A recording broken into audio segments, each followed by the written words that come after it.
So in growing tomatoes, it's really important that you provide them with the things that they need. And one of the most important things in avoiding problems like fungal issues is to have a really good open space around them. And that usually involves trellising them up as well as removing certain leaves and things as they grow. And so this is a little trellis system I put together over the weekend. It's very easy to kind of jury rig something like this together, and I used only things that I had on hand to put this together. I've got a 4-foot by 8-foot bed with about 10 plants in here. They're all tomatoes. Actually, I've got some basil in here as well. I use that as a companion planting sort of thing. But all these tomatoes here are going to be trellised up using this twine going up to this main bar up here. Very easy system to put together.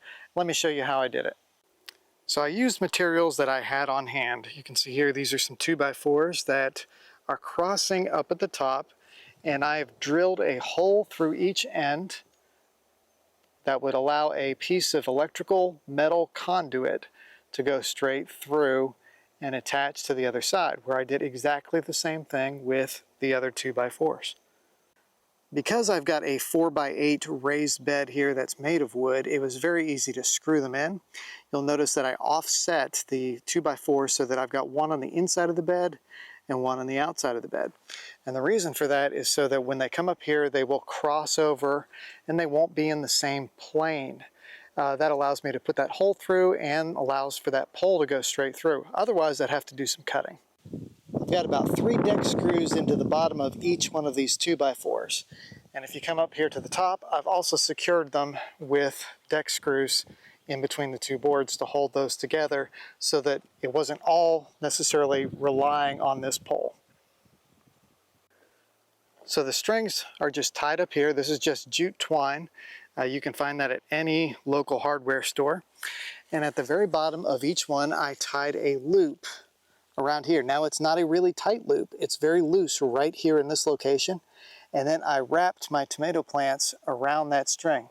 And as they continue to grow, I'm just going to continue to wrap them around and keep that string so it will be holding them up. You just kind of gently move those tomato branches around it so that they'll continue up and just twine as they go.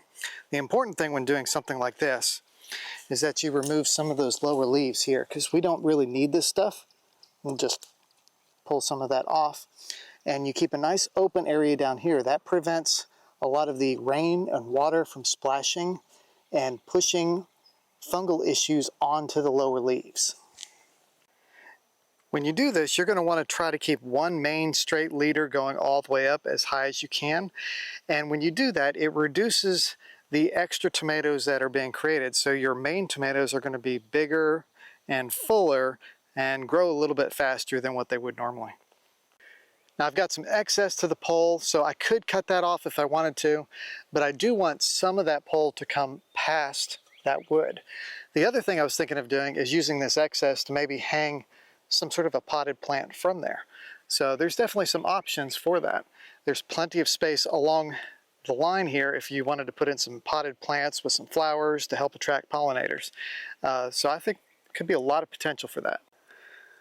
So I've got a second bed right over here with more tomatoes that I'm going to do another trellis, but this one is going to be different. It's going to be a straight 2x4 going up with a couple of side braces on it and then another piece of conduit going over there. The reason for that is this is a 3-foot bed, whereas this other one is a 4-foot bed. 4-foot bed made for a perfect triangle shape going up the trellis to allow a really good location for that bar to come across. I'm afraid if I do a 3-foot span here that I'll have a much more narrow footprint on it, which might lead to possibly toppling over a little bit more or maybe a little bit more stress. Now the tomatoes I've got in this bed, I am just going to put some cages around. I will typically use these heavy gauge wire cages that I've had for years. I've got about 10 of them and they have done fantastic. They don't rust, they're galvanized, so they've lasted for a very long time and will continue to do pretty well. And since this bed only has 3 tomatoes in it and a basil plant, I really don't need a big trellis structure to go up here. I don't usually need to trellis my peppers or anything like that. They're usually fine on their own. You can see some tomatillos right there are blooming very well. I've even got one little tomatillo. This bed is full of San Marzano and Amish paste tomatoes that we'll be using for our canning tomato garden, and they are doing quite well right now, but I am going to have to trellis them up very soon. I did lose one to a cutworm, but I've got a replacement for it, so I'll get that in the garden here as soon as I can. So far, I'm really pleased with how the tomatoes are forming this year. They're looking really good. The plants are growing nicely. You can see here I've got a really nicely formed tomato started, and looking forward to maybe getting some here this month before July. That would probably be one of the earliest times I've ever gotten tomatoes. But I've got some other little tomatoes forming right there and over there. So it's all looking pretty good. They're all heirloom plants, which is what I love to grow just because I like the unique different varieties that you can find in all the different places where you buy them from. So maybe you don't have wooden raised beds, maybe you got a different material. What you need to do is just come up with a different type of a footer or some sort of a brace at the bottom to make sure that they don't go anywhere. You could do that with a 4x4 or a 4x6 at the bottom where you screw into it, and that adds some extra weight. Maybe even throw a landscaping stone or two on top of it to help support it a little bit better. But there's lots of options, and there's lots of different styles of trellises. This is certainly not the only trellis you should ever try. You should do a lot of different things and see what works best for you.